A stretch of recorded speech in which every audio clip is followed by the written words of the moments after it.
Welcome everybody back to That's Football. My name is Gart Mulbridge and I'm joined by Fabrizio Romano. Fabrizio, let's get straight into it. The boss has been texting me, Mark Goldbridge. He wants the HOJLUND. Will it be good news this week? Will we get those three immortal words?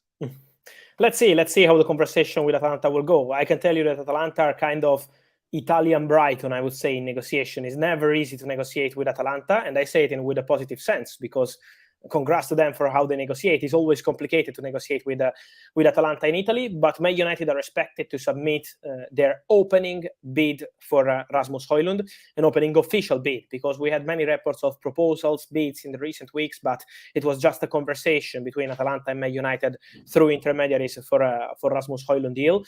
Now, Man United have an agreement with a player. We know very well, we said that few weeks ago, the agreement is on a long-term contract, so Højlund said yes to Manchester United and he wants the move. Now it's on Man United to agree with Atalanta, and timing will be important because Man United know very well that Paris Saint-Germain are speaking to the players' camp, so PSG are still there. They have not decided yet whether they want to bid or not for Højlund, but they have the player in their list and they're having conversations. So for Man United, it's important to be fast in the negotiations with Atalanta. I expect them this week to submit an official proposal, and then we see where we go from there. Let's see how much is going to be this bid, because Atalanta always wanted something around 70 million euros for Rasmus Højlund. Man United don't want to pay crazy money. The manager of Atalanta a few days ago mentioned something like maybe could be 80, 90, 100 million package. This for United makes no sense at all, so they want to pay correct money for Højlund. So the negotiation is going to enter into crucial stages, and I think this could be an important week. You mentioned PSG there. They're very busy. Talk of the town today. Al Hilal bidding 300 million euros, reported 700 million euros a year for Mbappe. Nice bit of change. No talks between the player yet, is there? Where are we at that at the moment? Yeah, today I shared the news that there is an official bid, is a bidding paper, so everything is 100% official, formal, not just verbal, from Al Hilal. The bid is 300 million euros just to Paris Saint-Germain, so this would be a world record fee for Kylian Mbappe, more than what Paris Saint-Germain paid to sign Neymar Jr., so this is a very important proposal, and I would say, obviously, Paris Saint-Germain are prepared to accept because they consider Kylian Mbappe on the market. Kylian Mbappe is up for sale, they want to sell him as soon as possible, so PSG are prepared to say yes to Al Hilal, but they also know very well that on player side, this is not something concrete or advanced at this stage, because now after this bid, Paris Saint-Germain confirmed to Al Hilal that they're prepared to accept, but they also gave the permission to Al Hilal to speak to the player side. Let's see when this will happen, if this will happen, because it's important to understand what Mbappe wants to do, if he wants to negotiate with the Saudi clubs, if he prefers to wait for some different solution. So at the moment on player side, it's still the same situation. No changes as of now. Let's see if Al Hilal will be in contact with Mbappe in the next days, but for sure they are doing important moves on the club side with PSG. I think that PSG know very well, because from what I'm told, sources into PSG know very well and feel in a very clear way that Kylian Mbappe already has an agreement with Real Madrid for summer 2024. So PSG are convinced that the player wants to go to Real Madrid as a free agent next summer. This is the plan of Mbappe, according to PSG sources. So let's see what's going to happen, but for sure Al Hilal are trying their best to convince Kylian Mbappe. Let me add one detail. From what I'm hearing, Al Hilal are prepared to tell Mbappe, take your time. So we are waiting for you. We can also welcome you just for one season and then let you go to Real Madrid in summer 2024. So there is no issue on the contract side, the length of the contract, on the negotiation. It's just up to Mbappe. So let's see what he will decide to do. The world's most expensive loan move, that could be. Harry Kane, we've been talking about him all summer. Some prat had a Bayern Munich shirt in a press conference holding it up. Didn't go down too well with the manager. Spurs been telling Levy that we have to sell. Where are we at that with the Harry Kane deal? Yeah, we're hearing many different things every single day, but I'm still told that Bayern are the big favorites to sign Harry Kane. I expect Bayern to return with a new official bid in the next days. Let's see if it's going to be this week or next week, but I expect Bayern to bid again. They had two bids rejected, 70 million euros plus add-ons, then 80 million euros plus add-ons. They are really trying to tempt Tottenham, but with this money, they are not going to make the deal happen. So way more than this is needed to convince Daniel Levy, but Bayern are still working on it. They're working on the player side. They're preparing a new proposal. So Thomas Tuchel, let me mention him, is crucial into the story because he's really working behind the scenes to make it happen and to have Harry Kane as priority target at Bayern Munich. But then they have to reach an agreement with Tottenham, and at the moment, still nothing has been agreed. They're still waiting for a new proposal. So let's wait to see how long it takes to submit this new bid. But Bayern remain the favorites. We had rumors about Manchester United. We know very well that Erik ten Hag is a big fan of Harry Kane. He's always been considered the perfect striker for the football idea he has in his mind. But it's also true that at the moment United believe that Tottenham would not sell the player to them, and also that the financial package eventually for the Harry Kane deal would be way too expensive to make it happen. So United are focused on Højlund as of now, Bayern are focused on Harry Kane, and Paris Saint-Germain are still keeping an eye on the Kane situation in case Bayern can't reach an agreement with Tottenham. But again, Bayern are the favorites today to land Harry Kane. Chelsea, it's like two parts to Chelsea, loads of ins, loads of outs. Let's start with the potential ins. So over the weekend, they've been linked with Michael Olise from Crystal Palace. Caicedo, me and you have spoken about all summer. Where are Chelsea at with the ins currently? Yeah, Olise is one of the names they have in the list. He's not the only one. They had some calls, for example, for Mohamed Kudus from Ajax, but many clubs are interested in him, including Brighton, for example. So there is a lot of interest in Kudus. For Olise, he's in the list at Manchester City because Man City will have to replace Riyad Mahrez, who's going to join Al Ahly this week. And he's also in the list at Chelsea. So both clubs are very well informed on the situation, and they consider Olise one of the potential targets. So let's say that now they are exploring this situation. Also, it's important to mention that the player picked up an injury, of course, in June. So both clubs are waiting to understand how is the situation with the injury, how long it takes before they can have Olise available in the squad eventually, if they will sign him. So at the moment, I would say there is moment for recasting informations more than advancing in negotiations. But Chelsea have a very strong interest. Man City are informed, but they have two more players in the list as new winger. So this is one to watch, I think, for the next weeks for both clubs. And then the situation of Moises Caicedo is still the same. I know this is not easy to explain to the fans of Chelsea and Brighton because it's not easy to report on that, but it's the reality. The two clubs are negotiating. We know it's always tough, the negotiation with Brighton. This is not new. We saw the same with Cucurella and Man City, and then with Chelsea 1 year ago. We saw the same with many top players they have, and this is part of their strategy. They want the right money for their players, otherwise they keep them. So this is very clear from Brighton, but at the moment Chelsea are still there. Chelsea are still negotiating. Chelsea feel that the player wants the move, and so I think they will insist again this week trying to make it happen. Love that. And then just quickly on the outs for Chelsea, saw links with Conor Gallagher, reportedly with maybe Tottenham or West Ham. Any truth to those?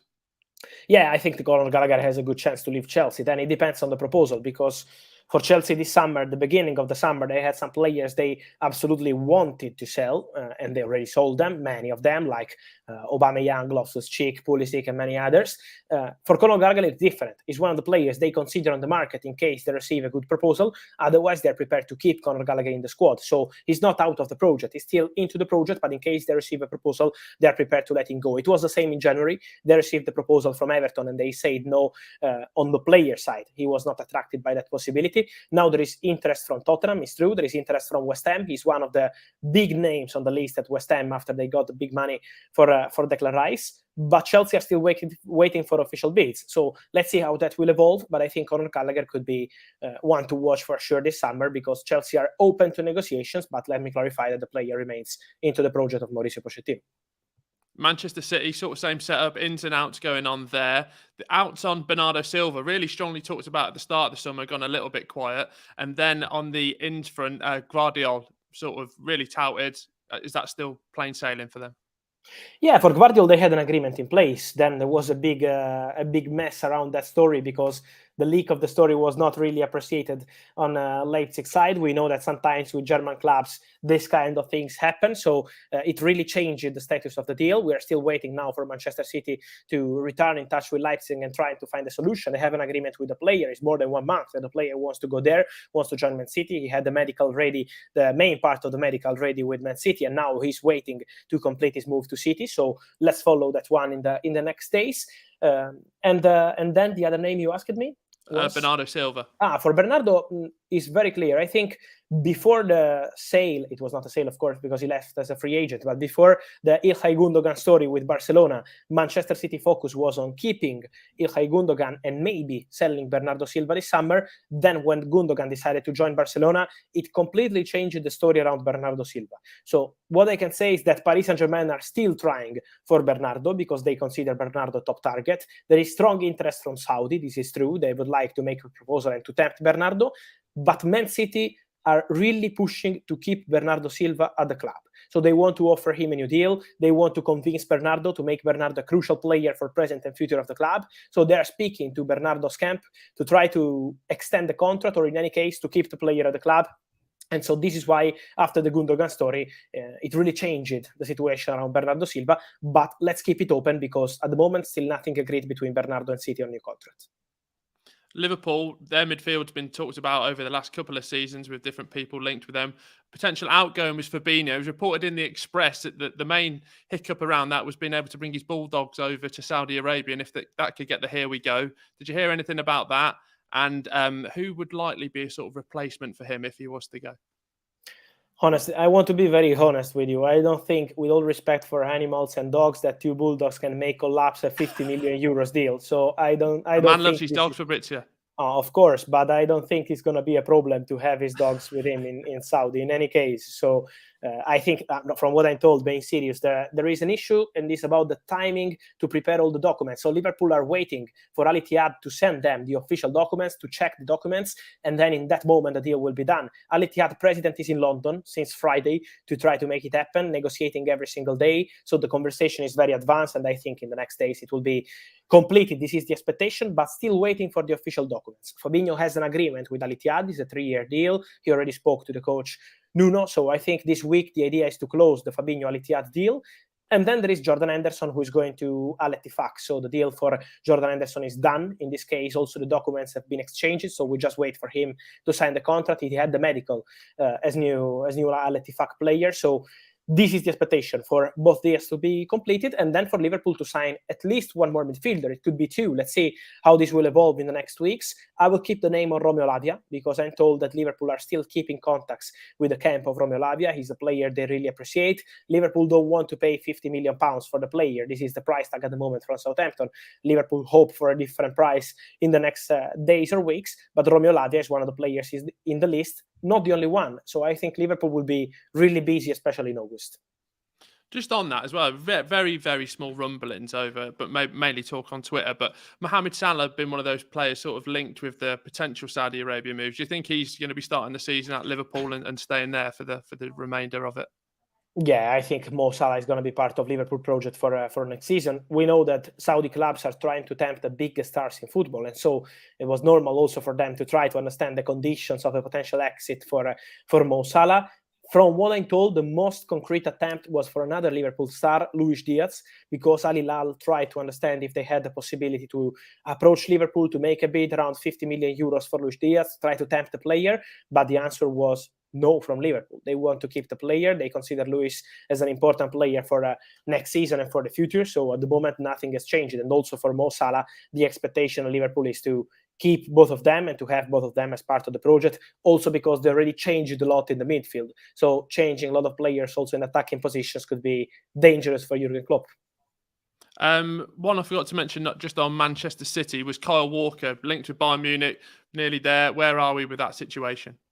Yeah, it depends on the clubs, because Kyle Walker almost 2 weeks ago, 10 days ago, gave his initial green light to Bayern, still waiting to clarify some details of the contract, but he had an agreement almost ready with Bayern on the personal terms, now working between clubs. So Bayern and Manchester City have to agree the terms of this transfer. They are in conversation. They will speak in terms of official bids in the next days. I think this week is going to be important to see if they can reach an agreement, but Walker is a really important player for Man City. They offered him a new contract, so they're still hoping to keep the player at the club, but they know that it's going to be difficult. So Bayern are the big favorites to make it happen.